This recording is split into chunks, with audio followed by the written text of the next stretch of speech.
Hello everyone and welcome back to the channel. In today's video, I want to share my first conscious parallel reality story where not only did I hop timelines to change my present moment and the circumstances surrounding it, but I also did it from the perspective of changing the past as well. And I want to share this particular story because I want to dispel some of the fears you may have when it comes to the idea of shifting timelines to a reality where your past becomes different from the current past that you may be experiencing right now. When I first came across the information of parallel realities and shifting timelines, and not only shifting your present moment when you shift parallel realities, but also shifting your past, it actually brought up a lot of fears within my system, like the fear of hallucinating or the fear of having a different memory from other people. I had a lot of weird fears like that pop up when I first started considering manifesting from a parallel reality perspective. And the story that I'm going to share in today's video, I think illustrates the experience very nicely of what it's like to experience something that previously was in your past to switching to a timeline where that experience or that thing is no longer in existence in your new timeline. So with that being said, let's get straight into the story. Like I said, this was actually my first conscious parallel reality manifestation story. And I say the word conscious because if you are familiar with parallel realities and quantum leaping or shifting timelines, you know that we're always shifting to a new timeline in every single moment. It's just we don't really realize it or pick up on the fact that we're doing it. But from a quantum perspective, we are actually a new person in every single moment. When I first came across the idea or the information of parallel realities, the information itself resonated with me 100%. I didn't really have any resistance to the information. In fact, it actually made complete sense to me when I first understood what time is and how it's not linear. And I understood the idea of shifting timelines by shifting states of being or shifting your perspective, depending on how you look at it. But the day that I discovered parallel realities, I didn't actually feel like I had experience manifesting from a perspective of parallel realities, even though I understood that I was technically in a new parallel reality in every single moment. And so what this created in me was a desire to experience a parallel reality shift or a quantum leap of sorts, where I shifted timelines consciously to a timeline where something in my past had changed significantly. I wanted to know what that experience was like, even though it kind of freaked me out to have that idea in the first place, because as I mentioned at the beginning of the video, I had a lot of fears behind the ideas of like hallucination or having the wrong memory of what happened. And even in this weird way, I had fears of like my own power, we could say, of changing something in the past and having everyone being affected by it. It just kind of freaked me out a little bit. I was like, that's kind of weird. Just because the information resonates with you doesn't mean that you necessarily feel like you know how to apply the information. And so, like I said, I really wanted an experience where I shifted timelines to a reality where I changed the past. And I should probably mention that I first came across the idea or the information of parallel realities from Bashar. He talks a lot about them and about how when you change your present moment, you actually change the past, even if it's just slightly. And so every time you change something in the present moment, you're actually changing your past and theoretically your future as well, because you're in a new state of being from a new perspective. And so the idea is new versions of you actually hold different past versions of you. I watched a video of him giving this person advice on how to quit smoking, and the person was like, I cannot for the life of me quit smoking. And he brings up this idea of parallel realities and shifting to a version of self where they never smoked in the first place, and how in that present moment, that person could shift to a reality where their past is they never smoked ever in their life, which is, like I said, kind of weird to think about, especially if you're thinking from your linear perspective. But that's essentially the idea behind parallel realities. You're not only changing your present moment, but you're changing your past as well, and also your future, because technically past and future don't actually exist. They're just projections of your imagination.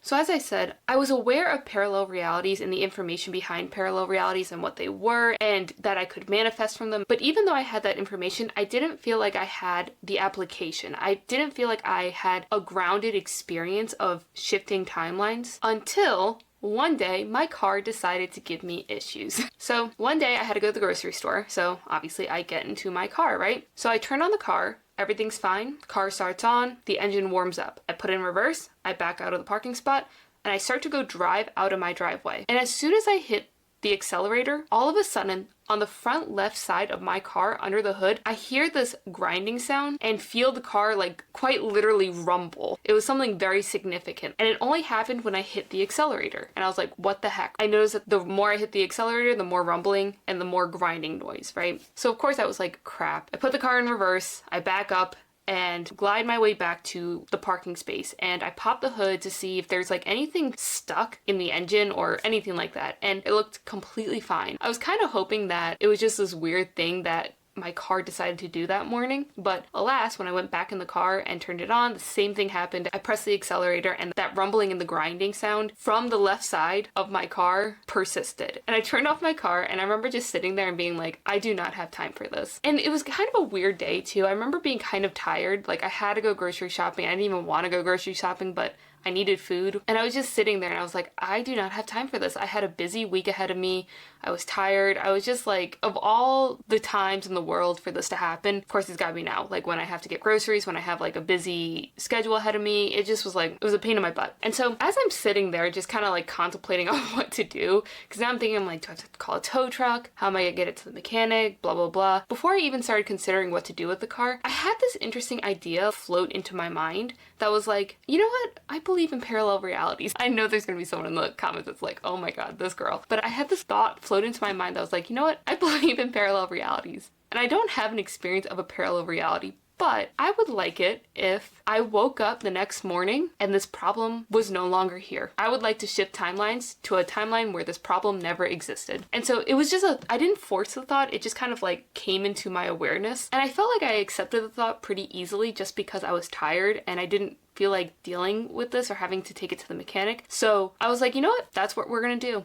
Next day, we're gonna get in the car and turn it on and manifest this problem away. And I was like, you know what? Yes, I like this idea. I'll give the car a day to figure itself out, and I'm gonna go hop timelines where this problem did not exist. And tomorrow morning, I will try again. I will turn on my car and see if the problem is still there. And I remember not having that much attachment to this idea or to this outcome that I had decided in my mind, but I very much believed in the possibility. In fact, even in my selection process of what I wanted, I was like, yeah, no, I believe in parallel realities. I believe in hopping timelines to where the problem didn't exist in the first place. Why not now, right? And actually, funny enough, so I didn't tell anyone what I was doing or even the fact that my car was broken down, because I was like, we're not even going to acknowledge it. I'm gonna hop timelines to where this problem didn't exist in the first place, so why do I need to bring it up to people? I wasn't hiding it from anyone. I was just kind of like, it is what it is. I'm not gonna like make a big deal out of it, right? But the funny thing is this is an example. Like, the universe really does take care of you. I get out of the car and I go back in the house, and within an hour my mom texts me and she's like, do you want to go to Costco?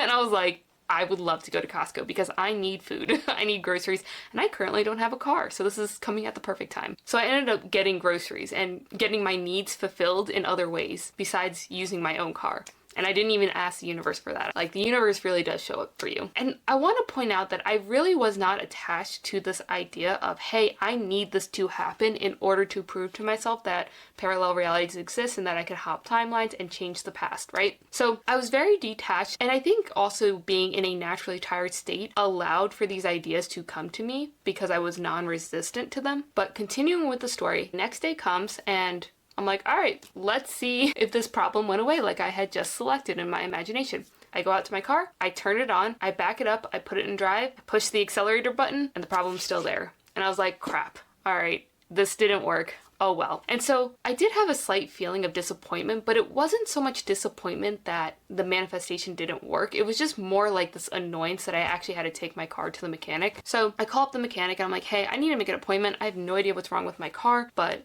there's a rumbling noise every time I hit the accelerator. I need to take it in. I need to get this fixed. And so they're like, all right, sure. So I was like, all right, I will drop off the car on Tuesday or whatever day we decide to pick, and I'll let you figure it out from there. And so I drive it to the mechanic and drop it off. And they're like, all right, we'll get to it within 24 hours. We're like really backed up, whatever. So I was like, all right, cool. Later, I get a call from them and they're basically like, yeah, we hear the problem, we feel the problem, we have no idea what the problem is. They ran a diagnostic on my car and it came back completely fine. They turned on the car and pressed the accelerator, but the problem was still persisting. And like I said, every time you'd hit the accelerator. So they call me and they're like, we have no idea what the problem is. They're like, because your car is a hybrid, we recommend you take it to the dealership because not only do we not know what the problem is via the diagnostics, but your car is also a hybrid. This could be a hybrid problem and something outside of our scope since we are just the mechanic. He's like, I called my friend who used to work with hybrids and he said that that might be a generator problem. He basically gave me these ideas of what could be happening, but they didn't actually know what the problem was. So I was like, this is turning into a bigger problem than I care to admit. So we get off the phone. I go to the mechanic. The bill was actually only $33, mostly because they didn't fix anything. They just kind of like looked at it and ran a diagnostic, but I thought it was kind of funny that I got $33 as the charge for that. I drive it back to my place, only like 3 minutes away. And I was like, everything is literally working except for when I hit the accelerator. I have no idea what's wrong. So I call the dealership, I make an appointment with them, and they're like, all right, sounds good, drop it off on this date and we'll get to work on it. So a couple of days go by and my appointment arrives for the dealership. Because I tested out the car in the back roads and seeing that it drove completely fine, it was just making this weird noise in the front, I was like, you know what, I'm going to take a risk and drive it to the dealership, which was about 20 minutes away. So not as close as the mechanic, but I was like, worst case scenario, the car stops working and I pull off to the side of the road and call the tow truck then. And I felt a little bit more secure doing this too because I had a friend following me. They were going to pick me up from the dealership when I dropped off the car. So I was like, all right, sounds good, we'll be fine or whatever. But the day comes, I start driving it to the dealership. And I remember at this point in this journey, I still held on to this belief that the problem could go away, but I was over this idea of shifting to a reality where the problem did not occur anymore. At this point, I was more annoyed because not only did I have to use time to take my car to the dealership, but I also did not want to have to pay what I assumed was going to be a pretty big bill for fixing whatever the heck was wrong with my car. And so as I'm driving to the dealership with my friend behind me, making sure everything was good, I remember going slower, obviously because my car was making that weird noise, and not pressing the accelerator as much. And I remember that just the entire time as I was driving, I was doing a lot of self-soothing, not convincing myself that my manifestation was going to work or that I was shifting timelines or anything like that. Rather, instead, I told myself over and over, kind of like a robotic affirmation, but in a way just to keep my nerves at bay for the bill that I was anticipating, and also with the uncertainty surrounding this problem that even the mechanic couldn't figure out. As I'm driving to the dealership, I was in this weird state of practicing a form of robotic affirming just to keep my state of being at a level state. And what I told myself was, that was such an easy fix. That was such an easy fix. Such a simple fix. That was such an easy fix. And I said it not in a panicked tone of voice, rather in a more like constant and stable tone of voice. And like I said, it was just a form of self-soothing that I chose to do because at this point, like I said, I wasn't trying to get my manifestation or even try and fix the problem via manifestation.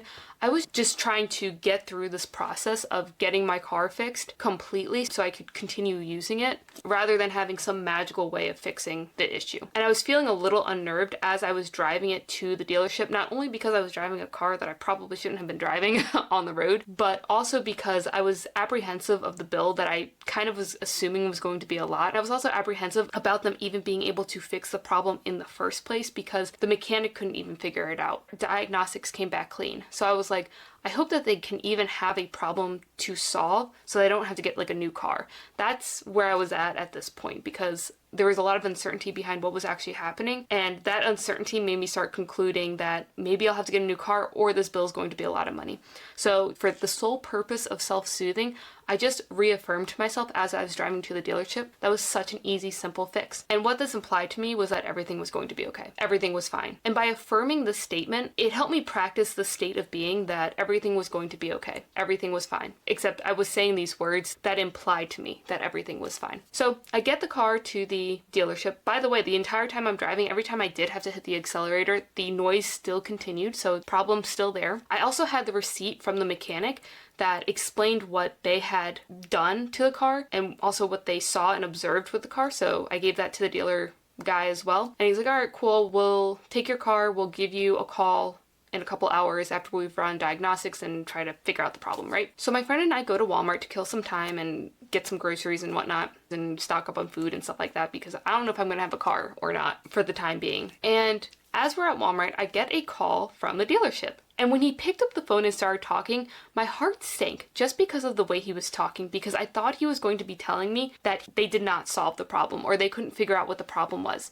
But this is what he says instead. He's like, hey, is this Danielle? And I was like, yeah, it's Danielle. And he's like, hey, so yeah, we ran diagnostics. Everything came back clean. And that's where my heart sunk. I was like, crap, they didn't figure out the problem, but I let him keep talking. He's like, we also had it run in our shop for 2 hours and we can't find the problem. And I was like, what? And he's like, there doesn't seem to be a problem with your car. We took it out on the highway as well, trying to re-simulate the problem that you explained to us, but nothing's happening. Everything looks fine. And I was like, did you press the accelerator when you were on the highway? Because that's when the issue arises. And he's like, we did, but maybe we need to do it more aggressively. So he's like, give us another couple hours. We'll take it back on the highway and we'll try and re-simulate the problem that you're explaining to us. So another couple hours go by and I get a call again. And he's like, we still cannot find any problem. It's not a problem even to be found, kind of thing. He's like, we took it out on the highway and we floored it several times. Even on the back roads, we tried turning it and being aggressive and like basically trying to make a problem appear.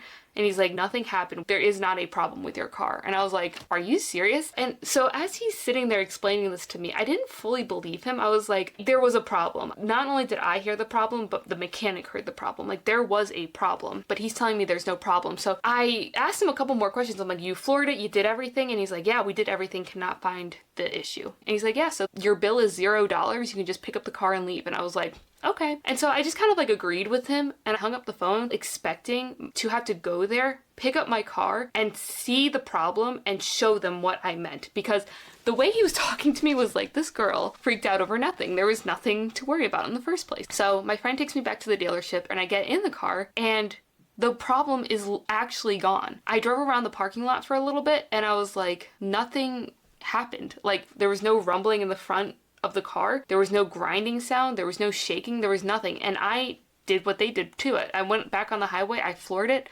Problem completely gone. And I was like, oh my gosh, I think I just shifted timelines where this problem didn't exist in the first place. The way I choose to see this particular story is I hop timelines to a timeline where the problem did not exist in the first place, because that's what I had intended the first moment I recognized the problem within the car. And for me, it doesn't really matter how you see the story, but what the story really did for me was quell a lot of the fears that I had around this idea of hopping timelines to a timeline where the past was different or to where a problem never existed in the first place. And it gave me that concrete experience of what it was like to actually hop a timeline. Nothing bad happened. I was actually pretty shocked because of how normal it felt and how obvious it felt, how natural it felt. We're doing this every single moment of our lives, whether we realize it or not. And you'll notice that as you receive your manifestations, especially even the big ones or the seemingly